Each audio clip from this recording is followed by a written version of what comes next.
Parents की सबसे common problem, वो मुझसे क्या छुपा रहा है, या फिर कॉल आते ही वो अपने रूम में क्यों चली जाती है, क्या यहां बैठकर बात नहीं हो सकती। और दूसरी तरफ बच्चों की अपनी एक प्रॉब्लम है, वो मुझ पर भरोसा क्यों नहीं करते, क्या अपने ही घर में मुझे थोड़ी सी प्राइवेसी भी नहीं मिल सकती। मतलब एक ही छत के नीचे दो अलग अलग सच और दो बिल्कुल अलग नजरिए, जहां एक तरफ चिंता है तो दूसरी तरफ घुटन। तो सवाल यह है, क्या प्राइवेसी सच में एक जायज हक है या फिर सिर्फ एक बहाना। चलिए आज दिल संवाद में भरोसे और बंद दरवाजों के बीच की इस उलझन को समझने की कोशिश करते हैं। कमरे का दरवाजा बंद करो तो शक, फोन साइलेंट पे रखो तो शक। और अगर गलती से कोई व्हाट्सएप नोटिफिकेशन आ जाए तब तो सवालों की पूरी लिस्ट तैयार। हाँ, तो फिर एक बच्चे का फोन, उसकी डायरी या उसका कमरा, ये सब बिना पूछे खोलना क्यों सही लगता है? ये एक ऐसा सवाल है जो आज लगभग हर घर में गूंज रहा है।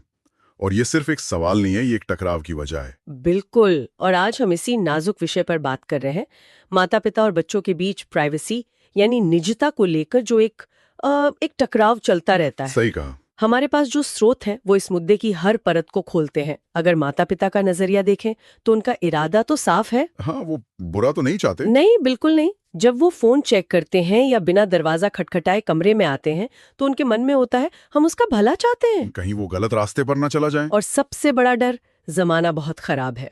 और यहीं पर सबसे महत्वपूर्ण बिंदु सामने आता है जो हमारी आज की चर्चा का केंद्र है।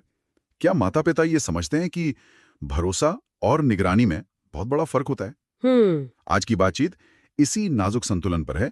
हम दोनों पक्षों को समझने की कोशिश करेंगे बिना किसी एक का पक्ष लिए। तो चलिए कहानी की शुरुआत बच्चों की तरफ से करते हैं।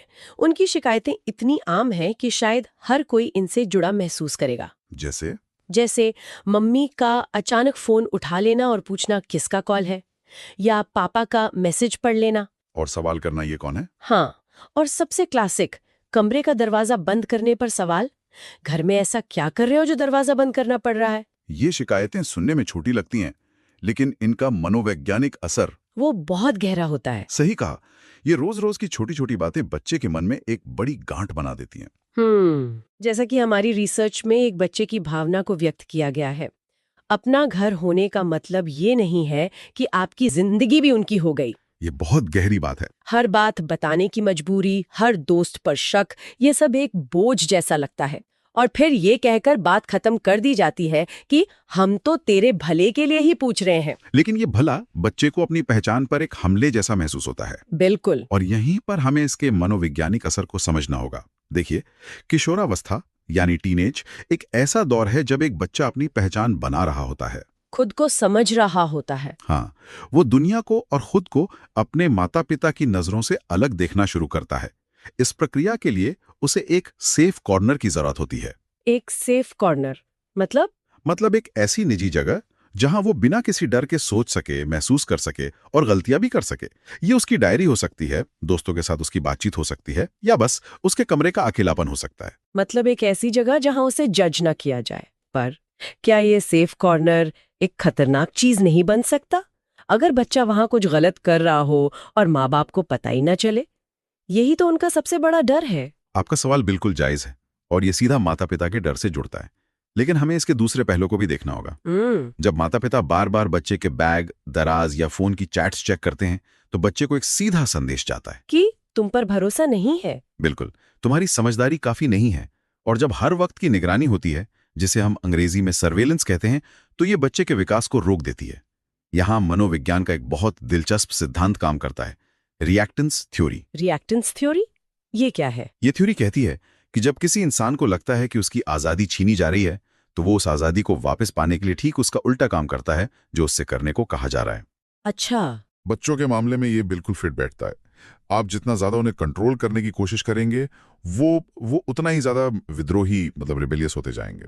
तो वो चीजें छिपाना शुरू कर देते हैं, झूठ बोलना शुरू कर देते हैं, सिर्फ इसलिए क्योंकि उन्हें अपनी एक छोटी सी दुनिया बचाने की जरूरत महसूस होती है। ये उनका विद्रोह करने का तरीका है।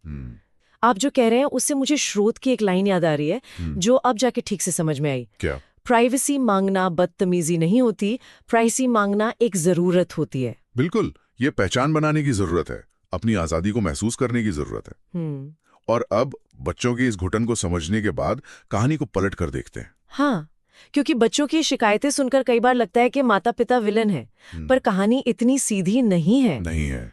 उनके नजरिए से देखें तो वो तो सिर्फ अपने बच्चे को बचाने की कोशिश कर रहे हैं। और उनका ये व्यवहार किसी बुरी नीयत से नहीं बल्कि डर से प्रेरित होता है। उन्हें डर लगता है गलत संगत का, ऑनलाइन बुलिंग का और खासकर आज की डिजिटल दुनिया का, जिसके बारे में शायद वो उतना नहीं जानते जितना उनके बच्चे जानते हैं। सही कहा। ये अनजानापन उनके डर को और बढ़ा देता है। उनके लिए कंट्रोल का मतलब सेफ्टी होता है। हाँ, उन्हें लगता है कि अगर वो हर चीज पे नजर रखेंगे तो अपने बच्चे को किसी भी खतरे से बचा लेंगे। और इस पर समाज का दबाव भी तो होता है। बहुत ज्यादा। अगर बच्चे से कोई गलती हो गई तो सबसे पहला सवाल माँ बाप पर उठता है, ध्यान नहीं दिया होगा या संस्कारी ऐसे दिए हैं। ये डर उन्हें और ज्यादा कंट्रोलिंग बना देता है। बिल्कुल। एक और महत्वपूर्ण पहलू है पीढ़ी का अंतर, मतलब जेनरेशनल गैप। आज के ज्यादातर माता पिता उस दौर में पले बड़े हैं जहां घरों में प्राइवेसी जैसा कोई कॉन्सेप्ट आम नहीं था। सही बात है, परिवार बड़े होते थे, कमरे छोटे। और जिंदगी खुई किताब की तरह होती थी। चिट्ठियां आती थी तो कोई भी पढ़ लेता था, फोन आता था तो सबके सामने बात होती थी। इसलिए जब आज उनके बच्चे प्राइवेसी की बात करते हैं तो वे इसे समझ नहीं पाते। उन्हें ये एक खतरे की तरह लगता है, जैसे बच्चा कुछ छिपा रहा है, कुछ गलत कर रहा है। यहाँ पर हमारी रिसर्च में एक बहुत सोचने वाली बात कही गई है। क्या? कि बच्चों को भी गलतियां करने का अधिकार मिलना चाहिए, ठीक वैसे ही जैसे उनके माता पिता को अपने बचपन में मिला था। गलतियां हमेशा नुकसानदायक नहीं होती। कभी कभी गलतियों से मिली सीख पूरी जिंदगी बदल देती है। आप ठोकर खाकर ही तो संभलना सीखते हैं। बिल्कुल। इसे एक एनालॉजी से समझ सकते हैं। एक टीनेजर को कंट्रोल करना मुट्ठी में रेत पकड़ने जैसा है। अच्छा? आप जितनी जोर से मुट्ठी बंद करेंगे, रेत उतनी ही तेजी से उंगलियों के बीच से निकल जाएगी। अगर आप बच्चे को गिरने के डर से कभी चलने ही नहीं देंगे तो वो कभी दौड़ना नहीं सीख पाएगा। तो फिर इस टकराव का असली मुद्दा क्या है? यहीं पर हमारी बातचीत का सबसे अहम हिस्सा आता है। एक स्रोत में कहा गया है, यहाँ लड़ाई प्राइवेसी की नहीं है, यहाँ लड़ाई ट्रस्ट और ट्रैकिंग की है। ये लाइन इस पूरी बहस का सार है ना? इसे थोड़ा और खोलते हैं। माता पिता सुरक्षा के नाम पर ट्रैक करना चाहते हैं। बच्चा कहाँ है, किससे बात कर रहा है, क्या सोच रहा है। वहीं बच्चे चाहते हैं कि उन पर ट्रस्ट किया जाए, मतलब भरोसा किया जाए। ये सेफ्टी बनाम प्राइवेसी की एक क्लासिक बहस है, जो आज टेक्नोलॉजी की वजह से और भी जटिल हो गई है। बिल्कुल सही बात है। पहले माँ बाप बस दोस्तों के बारे में पूछते थे, आज वो सोशल मीडिया पासवर्ड मांगते हैं। और यहीं पर डिजिटल प्राइवेसी का मुद्दा फिजिकल प्राइवेसी से अलग और ज्यादा जटिल हो जाता है। हमें प्राइवेसी और एनोनिमिटी यानी गुमनामी के बीच का फर्क समझना होगा। गुमनामी? हाँ, माता पिता को डर गुमनामी से लगता है कि उनका बच्चा इंटरनेट पर किसी अनजान व्यक्ति से बात कर रहा है, लेकिन इस डर के चलते वो बच्चे की प्राइवेसी छीन लेते हैं, जो उसके अपने दोस्तों के साथ की गई निजी बातचीत है। अच्छा। इसके अलावा डिजिटल दुनिया की बनावट भी अलग है। इंस्टाग्राम पर एक पब्लिक पोस्ट करना और एक दोस्त को प्राइवेट मैसेज भेजना, ये दो बिल्कुल अलग बातें हैं। माता पिता को इन बारीकियों को समझना होगा। और जब ये बातचीत नहीं होती, जब प्राइवेसी को सीधे सीधे तोड़ दिया जाता है, तो उसके परिणाम क्या होते हैं? परिणाम बहुत बहुत गहरे होते हैं। एक किस्सा जो मुझे पढ़ते हुए याद रह गया, वो था एक लड़की का। वो अपनी सहेली से फोन पर बात कर रही थी। उसकी माँ ने फोन छीन लिया और पूछा, किससे इतनी देर से बात कर रही है। उस दिन के बाद उस लड़की ने अपनी उस सहेली से बात करना ही बंद कर दिया। उसने दोस्ती तोड़ दी, क्योंकि उसे लगा कि वो अपनी दोस्त की प्राइवेसी की भी रक्षा नहीं कर पा रहे। देखिए नुकसान कितना गहरा हुआ। सिर्फ एक रिश्ता नहीं टूटा, बच्चे के मन में अपराध बोध भी आ गया। हाँ।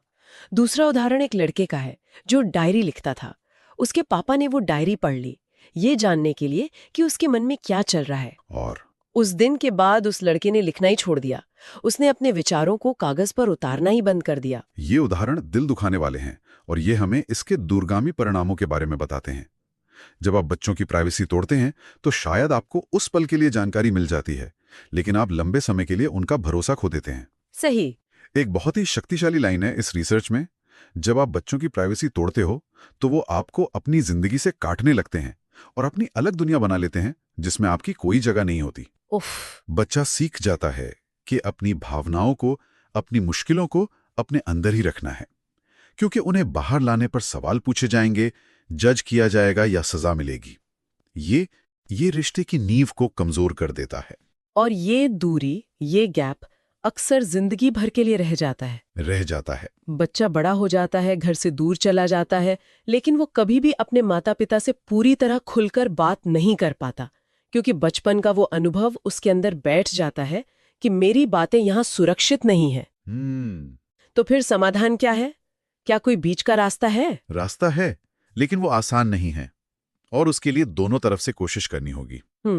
बच्चों के मन की बात, जैसा कि स्रोत में बताया गया है, बहुत सरल है। वो कहते हैं हमें छुपाना नहीं है, हमें बस थोड़ा सा स्पेस चाहिए। और वो ये भी महसूस करते हैं हम गलत नहीं हैं, बस उनसे थोड़े से अलग हैं। बिल्कुल।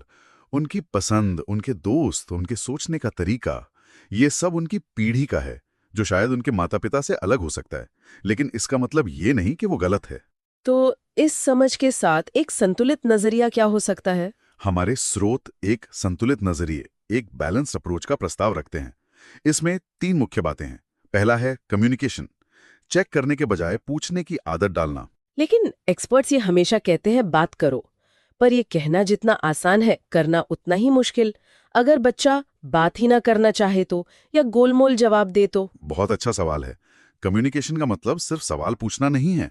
इसका मतलब है एक ऐसा माहौल बनाना जहां बच्चा खुद आकर बात करना चाहे। अच्छा। ये तब होगा जब उसे यकीन हो कि उसकी बात सुनी जाएगी, समझी जाएगी और तुरंत कोई फैसला नहीं सुनाया जाएगा। शुरुआत छोटे छोटे सवालों से करें जिनके जवाब हाँ या ना में ना हो।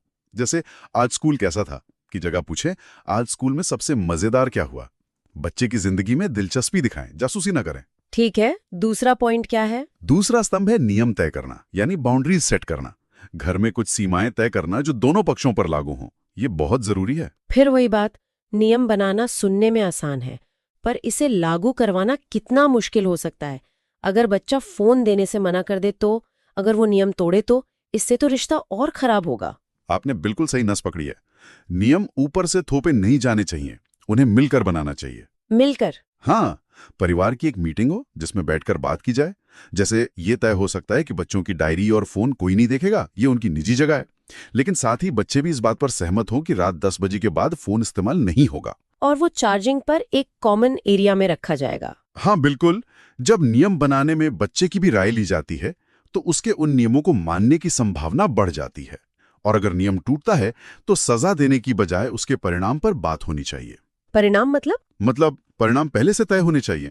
जैसे अगर तुम रात में फोन इस्तेमाल करते पकड़े गए तो अगले 2 दिन तुम्हें फोन नहीं मिलेगा। ये पर्सनल नहीं लगता, ये बस नियम का एक परिणाम होता है। ये एक बहुत ही व्यावहारिक समाधान लगता है। और तीसरा स्तंभ? और तीसरा और सबसे अहम स्तंभ है भरोसा कमाना। ये एक 2 तरफा प्रक्रिया है। 2 तरफा? हाँ, माता पिता को यह भरोसा देना होगा कि वो अपने बच्चे की प्राइवेसी का सम्मान करेंगे, और बदले में बच्चों को भी ये भरोसा देना होगा कि वो अपनी सुरक्षा को लेकर ईमानदार रहेंगे। जब बच्चे को लगता है कि उस पर भरोसा किया जा रहा है तो वो खुद आकर अपनी परेशानियां बताता है, क्योंकि उसे पता होता है कि मदद मिलेगी, लेक्चर नहीं। और यहीं पर इस पूरी बातचीत का मुख्य संदेश आता है। बाउंड्री का मतलब सीक्रेट नहीं होता, बाउंड्री का मतलब होता है रिस्पेक्ट। क्या बात है। ये सिर्फ एक दरवाजा बंद करने की बात नहीं है, ये एक व्यक्ति के निजी स्पेस, उसके विचारों और उसकी पहचान का सम्मान करने की बात है। बहुत खूब कहा। ये एक दूसरे के अस्तित्व को सम्मान देने की बात है, भले ही आप एक ही छत के नीचे क्यों न रहते हों। तो जैसे जैसे हम इस चर्चा के अंत की ओर बढ़ रहे हैं, एक बात साफ है, बच्चों को आजादी देना उन्हें हाथ से जाने देना नहीं है, बल्कि उन्हें मजबूत बनाना है। हाँ, उन्हें ये सिखाना है कि वो अपने फैसले खुद ले सकते हैं और उनके परिणामों की जिम्मेदारी भी ले सकते हैं। और ये भी याद रखना जरूरी है कि आज के माता पिता ने भी अपने बचपन में गलतियां की थीं, अपने माता पिता से बातें छिपाई थीं, और वो उन्हीं अनुभवों से सीखते सीखते आज यहाँ तक पहुंचे हैं। उनके बच्चे भी इसी प्रक्रिया से गुजर रहे हैं। बिल्कुल।